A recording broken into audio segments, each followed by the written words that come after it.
પાટણથી મહત્વના સમાચાર સામે આવી રહ્યા છે. એક ચોંકાવનારી અને ચિંતાજનક ઘટના સામે આવી છે, જે અંધશ્રદ્ધાના નામે એક માસૂમ બાળકને લોકોની વચ્ચે ધૂણવામાં આવ્યું હોવાનો વિડીયો સામે આવ્યો છે. ખોખરવાડા વિસ્તારમાં બનેલી આ ઘટનાએ સમાજમાં અનેક પ્રશ્નો ઊભા કર્યા છે.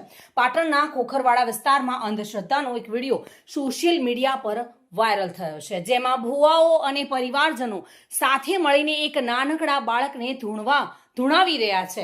માત્ર 8 વર્ષના બાળકને ભણવાની ઉંમરે શિક્ષણથી દૂર રાખીને અંધશ્રદ્ધાની પ્રથામાં ધકેલવામાં આવી રહ્યો છે.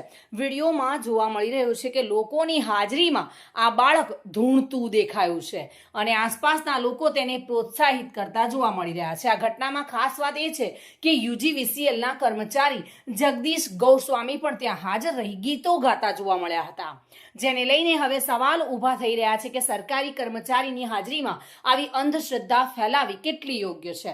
શ્રદ્ધાના નામે એક માસૂમ બાળકને શિક્ષણના માર્ગથી દૂર લઈ જવું કેટલું યોગ્ય છે અને આવી ઘટનાઓથી અન્ય બાળકો પર શું અસર પડી શકે તે પણ વિચારવાનો વિષય છે. આ સમગ્ર ઘટનાએ સમાજમાં અંધશ્રદ્ધા સામે જાગૃતિ લાવવાની જરૂરિયાતને ફરી એકવાર ઉજાગર કરી છે. હવે જોવાનું એ રહ્યું કે આ મામલે જવાબદાર લોકો સામે શું કાર્યવાહી થાય છે અને શું આવા કિસ્સાઓ પર રોક લગાવવામાં તંત્ર સક્રિય બનશે ખરી.